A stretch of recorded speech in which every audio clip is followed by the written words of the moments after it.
बिस्मिल्लाहिर्रहमानिर्रहीम। मेरा बेटा, हमने आज चैप्टर जो है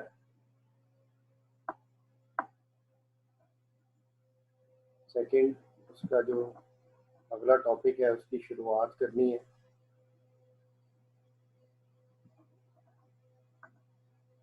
तो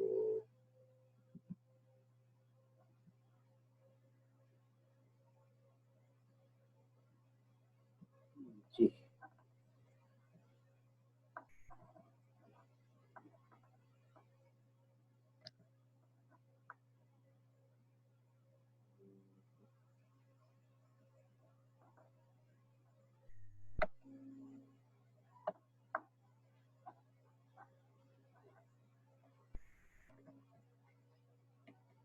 हमने क्रिस्टलाइजेशन बेटे कल कर ली थी।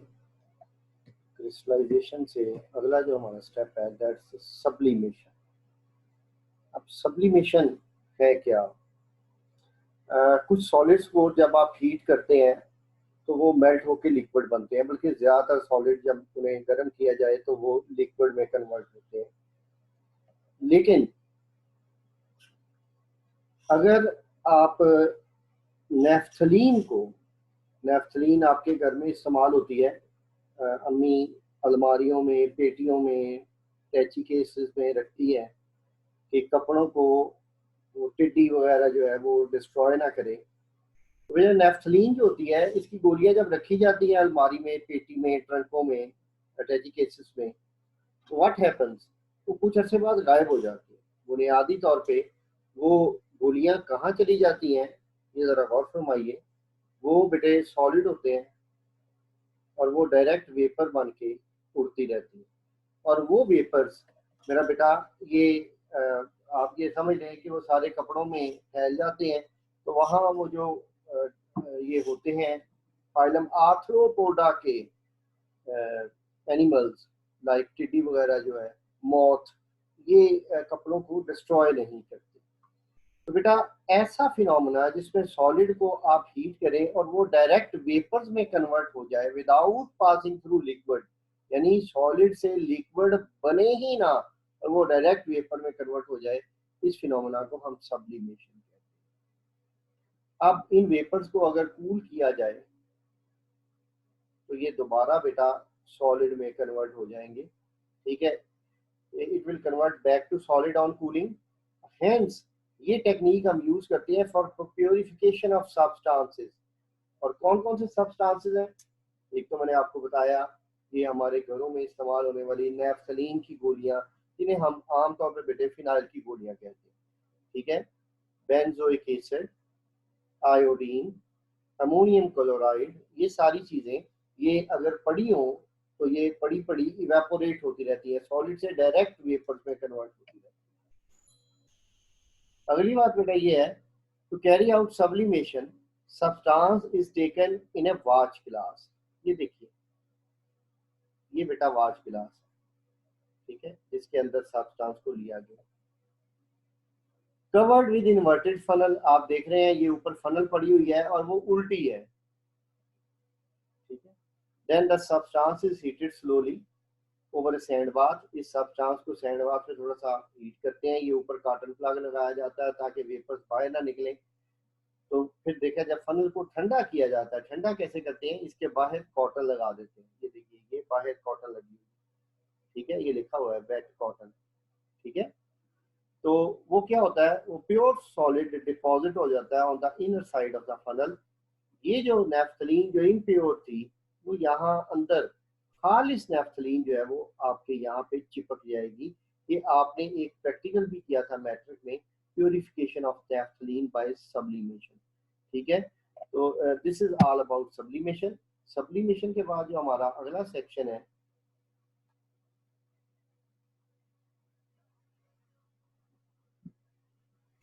That is solvent extraction. अब ये जो सॉल्वेंट एक्सट्रैक्शन है, this is very simple technique और ये है प्योरिफिकेशन की टेक्निक। ये लिखा हुआ है प्योरिफिकेशन टेक्निक है। इन दिस टेक्निक क्या किया जाता है, एक सॉल्यूशन को शेक किया जाता है विद इनमिसिबल सॉल्वेंट। बेटे देखिए, ये जो नीचे है ये एक सोल्यूशन है और इसके अंदर कुछ इम्प्योरिटीज भी हैं। ऊपर ये जो लिया हुआ है ये एक और सॉल्वेंट है, ऑर्गेनिक सॉल्वेंट कह लें, जैसे डाईइथाइल ईथर है। इसमें ऑर्गेनिक प्रोडक्ट जो है वो आमतौर पे चली जाती है। इसकी मैं मिसाल दिया करता हूँ। एस्प्रीन आपने सुनी हुई है, जिसकी डिस्प्रीन नाम की गोली आती है, लोप्रीन नाम की गोली भी आती है, पेन किलर के तौर पे इस्तेमाल होती है। आपके सेकेंड ईयर में एक प्रैक्टिकल है जिसमें आप एस्प्रीन माशाल्लाह खुद प्रिपेयर करें। अब वो जो एस्प्रीन प्रिपेयर की जाती है, तो एस्प्रीन प्रिपेयर होती है वाटर के अंदर एक्वा सॉल्यूशन में। जैसे ये आपके सामने डायग्राम में नजर आ रहा है कि दिस इज एक्वा सॉल्यूशन, ठीक है जी, ये वाला, ये नीचे वाला, ठीक है। और इसके अंदर आमतौर पे वो एस्प्रीन होगी, ठीक है। ये ऊपर ईथर ले लिया जाता है, खालिस ईथर, ऊपर से ढक्कन लगा के इसको क्या करते हैं बेटे, इसको शेक करते हैं। शेक करने पे क्या होता है बेटा, एस्प्रीन यहाँ से निकल निकल के ईथर में आती रहती है।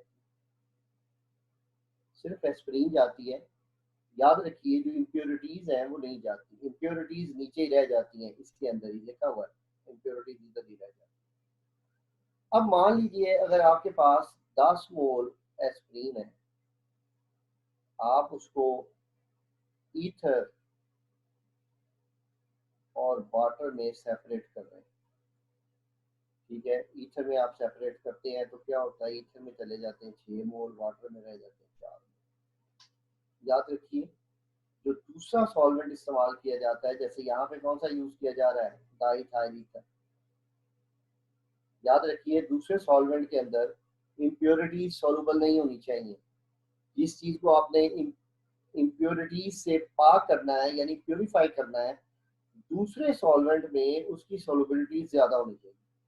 आप देख रहे हैं आपने 10 मोल लिए, 10 में से 6 ईथर में चले गए, पानी में कितने रह गए, 4। तो बेटा अगर आप 6 को तकसीम 4 करें तो answer is 1.5।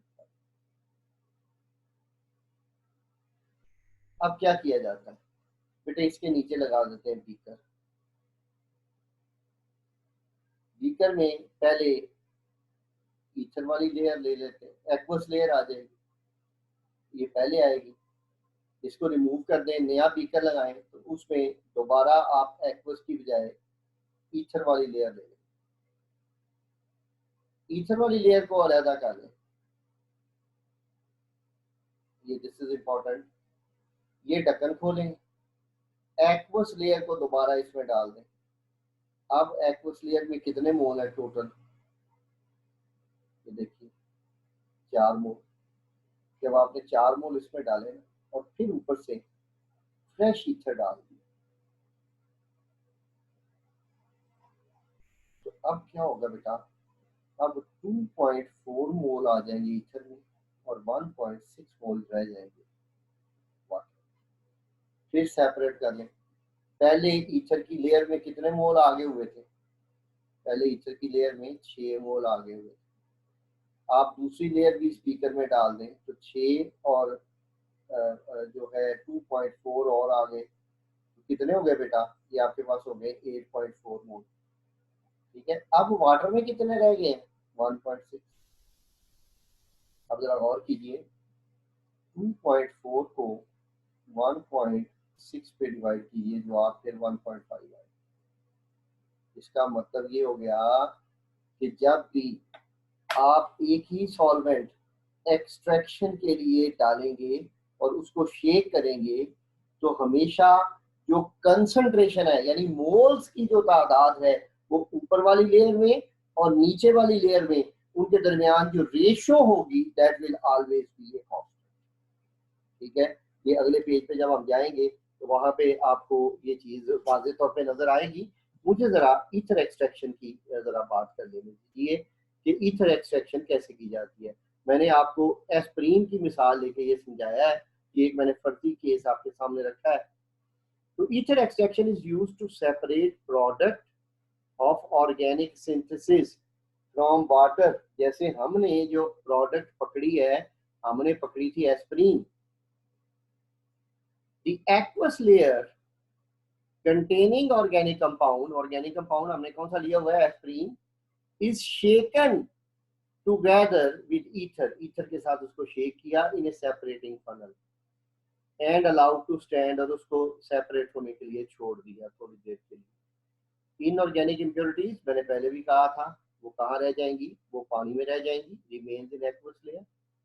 And whereas organic जो कंपाउंड है वो किस में चला जाएगा, वो ईथर में चला जाएगा। ईथर लेयर इज सेपरेटेड, उसको सेपरेट करते हैं, and organic product is obtained by evaporating the ether layer. ये जो हमने ईथर में पहले 6 मोल लिए, फिर हमने दूसरी लेयर ईथर वाली डाल दी, तो टोटल 8.4 मोल हो गए। आप एक दफा फिर एक्सट्रैक्शन कर लें, दोबारा मजीद मिकदार आपके पास आ जाएगी, ठीक है। तो आप इसमें से ईथर को इवेपोरेट कर लें तो खालिस आपके पास एस्प्रीन। स्लाइड पे चलते हैं, इसको जरा सेव कर लीजिएगा, मैं भी कर रहा हूँ, ठीक है। ये मैं आपको फॉरवर्ड कर दूंगा बाद में। जी बेटा, ये इसकी नेक्स्ट स्लाइड है। कहता है रिपीटेड एक्सट्रैक्शंस। आप देखिए, मैंने जब एक दफा एक्सट्रैक्शन की थी तो मेरे पास वाटर के अंदर मोल रह गए थे 4 और ईथर में मोल चले गए थे 6। अगर एक दफा एक्सट्रैक्शन करता तो सिर्फ 6 मोल हासिल होने, लेकिन जब मैंने एक दफा फिर एक्सट्रैक्शन की तो नतीजा क्या हुआ, 6 मेरे पास पहले थे, 2.4 और आ गए। जब 2.4 और आ गए तो वो टोटल हो गए 8.4, 8.4 मोल। अगर मैं इसी पे तकिया कर लेता, भाई एक दफा एक्सट्रैक्शन कर ली है, दैट्स एनफ, तो मेरे पास जो एस्प्रीन आनी थी वो आनी थी 6 मोल। मैंने क्या किया, मैंने 2 दफा एक्सट्रैक्शन की तो मेरे पास होगी 8.4 मोल। और अगर मैं आपको बताऊं, अगर मैं 3 दफा करूंगा तो 9.36 मोल्स मेरे पास हो जाएंगे, और सिर्फ 0.64 मोल जो है वो रह जाएंगे वाटर के अंदर, ठीक है। तो अगर 5 दफा करें तो वाटर के अंदर सिर्फ 0.1 मोल रह जाएगा, और आपके पास 9.9 मोल्स ऑफ एस्प्रीन जो है वो प्योर आ जाएगा, ठीक है जी। चलिए, इसको कौन रेगुलेट करता है, इसको रेगुलेट करता है बेटा डिस्ट्रीब्यूशन और पार्टीशन लॉ। आपकी किताब में ये नीले रंग में उन्होंने दिया हुआ है।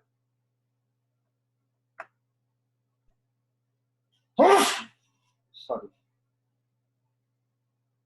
हाँ जी, ये जो डिस्ट्रीब्यूशन लॉ क्या कहता है, solute distribute itself between two immiscible liquids. हमने वो इमिसिबल लिक्विड्स कौन से लिए, एक हमने वाटर लिया, दूसरा हमने क्या लिया, दूसरा हमने ईथर लिया।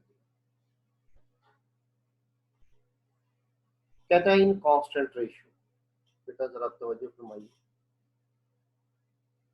पहले कितना था,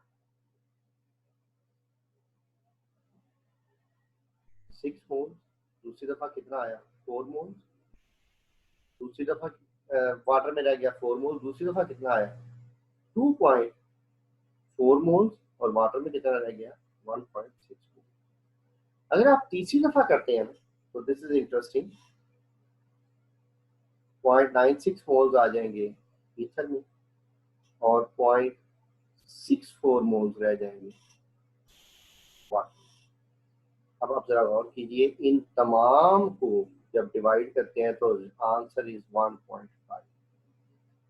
अब ये ऊपर वाले कौन से हैं, ये ईथर वाली लेयर है, मैंने आपको अभी बताया था, तीनों को जमा कर देंगे तो ये हो जाएगा 9.3।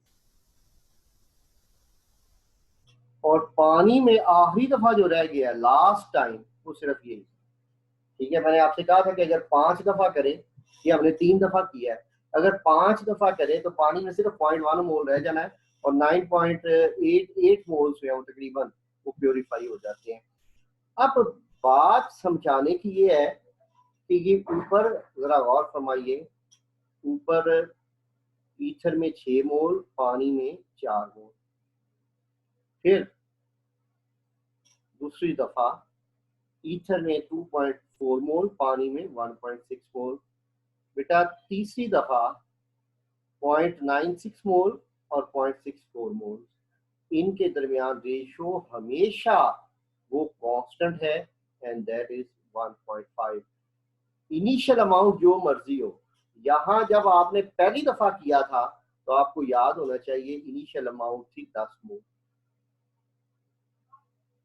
जब आपने दूसरी दफा किया तो इनिशियल अमाउंट थी आपके पास 4 मोल, ये वाले पानी वाले ही दोबारा लिए। और जब तीसरी दफा किया तो ये यहां पर आपके पास जो इनिशियल अमाउंट थी दैट वाज 1.6 मोल, तो ये वही वाटर वाले 1.6 में से 0.96 चले गए ईथर में और 0.64 रह गए वाटर में। और आप ये देखें इन सब की रेशो हमेशा कांस्टेंट है, दैट इज 1.5। दैट मींस कि इनिशियल अमाउंट चाहे 10 मोल हो, चाहे 4 मोल हो, चाहे 1.6 मोल हो, जब डिस्ट्रीब्यूशन हो जाती है तो concentration of component in one phase और concentration of component in second phase, that is always a constant, that is K, and K is known as distribution constant। अब इसकी एक एग्जांपल दी, एक तो एग्जांपल मैंने अभी अभी आपको समझा दी, वो थी एस्प्रीन की वाटर में और ईथर। ये जो सेकंड एग्जांपल हमारे पास आ रही है,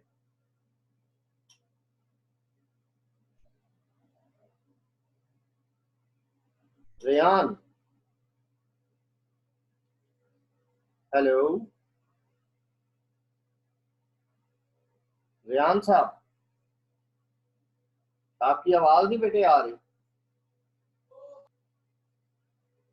आप कहां से हैं?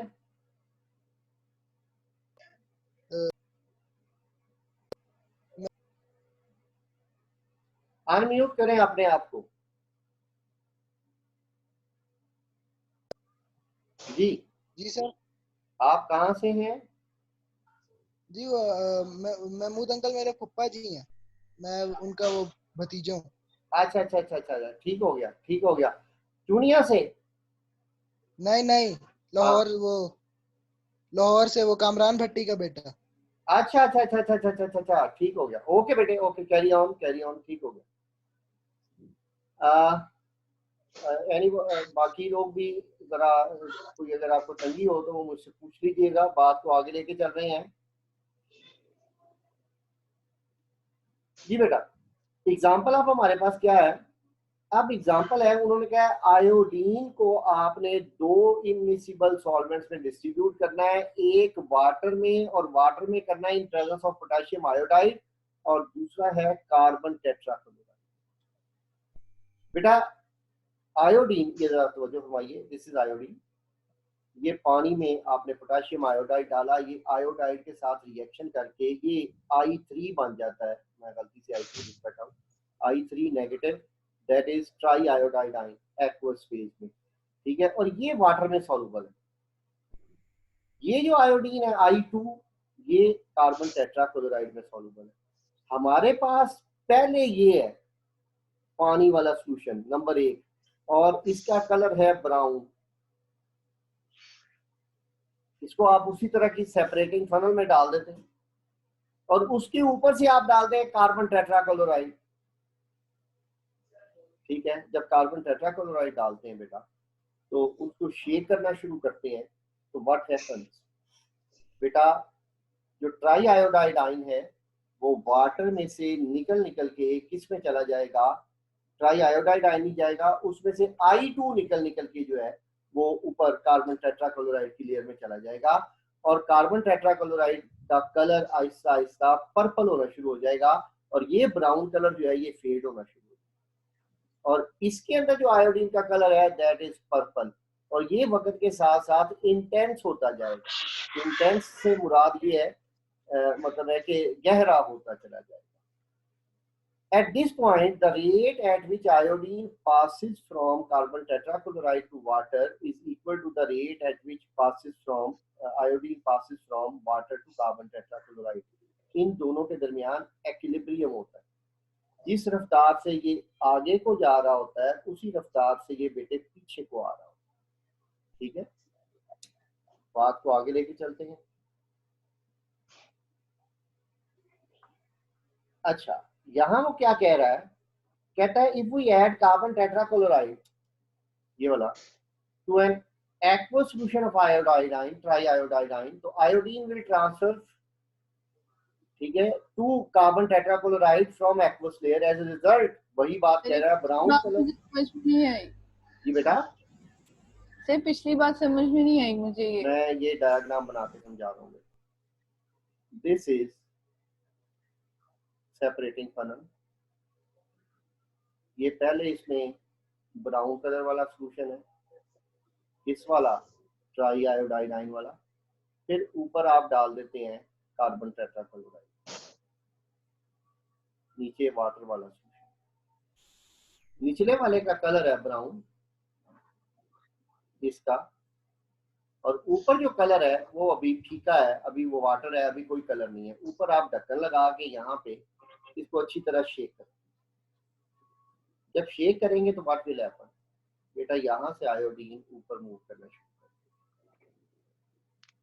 जब आयोडीन ऊपर जाएगी तो ऊपर उसका कलर निकलेगा बेटा जी पर्पल। एक वक्त आएगा ये ब्राउन कलर और ये पर्पल कलर में नो चेंज, कोई तब्दीली नहीं हो रही है। इसका मतलब ये होगा कि जिस रफ्तार से आयोडीन नीचे से ऊपर जा रही है उसी रफ्तार से ऊपर वाली आयोडीन नीचे आ रही है। तो बेटा इन दोनों में फिर वो एक्विलिब्रियम हो जाता है, दोनों तरफ ट्रांसफर का रेट जो है वो बराबर हो जाता है, ये वो बात। उसके बाद मजीद सेपरेशन नहीं हो सकती। अब क्या करते हैं, उसको लटका लेते हैं ऊपर, और उसमें से एक लिक्विड को पहले सेपरेट कर लेते हैं ब्राउन को, फिर दूसरे बीकर में पर्पल कलर के लिक्विड को सेपरेट कर लेते हैं। तो इस तरह से आपने पर ब्राउन वाले सॉल्यूशन में से आयोडीन को निकाल लिया पर्पल वाले सॉल्यूशन में। लेकिन मैंने आपको ये बताया पिछली एग्जांपल में कि एक दफा कम निकलता है, आप एक से ज्यादा दफा में ये निकाले तो वो फिर ज्यादा मिकदार आपके पास आ जाती है। हो गया जी क्लियर? मैंने आपको Yes. पीछे जो एग्जांपल दी थी ना बेटा, वो देखिए, मैं उसी को दोबारा रिपीट कर रहा हूँ। पहली दफा मेरा बेटा आपके पास 10 मोल थे, 10 में से 6 मोल चले गए ईथर में, 4 मोल रह गए थे पानी में। आपने अगली दफा क्या किया, आपने अगली दफा ये जो 4 मोल है ना, इनको इसमें सेपरेटिंग फनल में डाल दिया।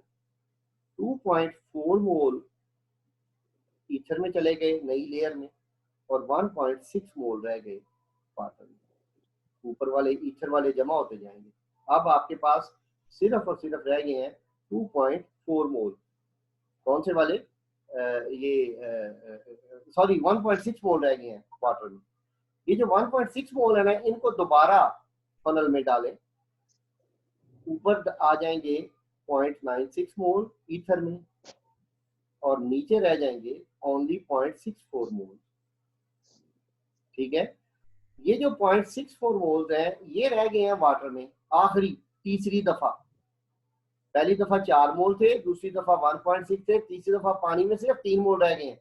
और ये जो ऊपर प्योर होके जा रहा है, इन सबको जमा करते जाए सोल्यूशन में, ये बेटा कितना हो गया है? 9.36 मोल। मैंने आपको यही बताया है कि अगर एक दफा करेंगे तो प्योरिफिकेशन कम होती है, आपके पास मिकदार कम आती है प्योर चीज की। 2 दफा करेंगे दोनों को जमा कर लें, 3 दफा करेंगे तीनों को जमा कर लें, 9.36 मोल हो गए। ठीक है, यही वो बात कह रहा है, कहता है to achieve good separation mixture of both liquid is gently shaken, उसको शेक किया जाता है to increase the surface area, ताकि ट्रांसफर हो आयोडीन मॉलिक्यूल आसानी से। कहता no matter how much iodine is used.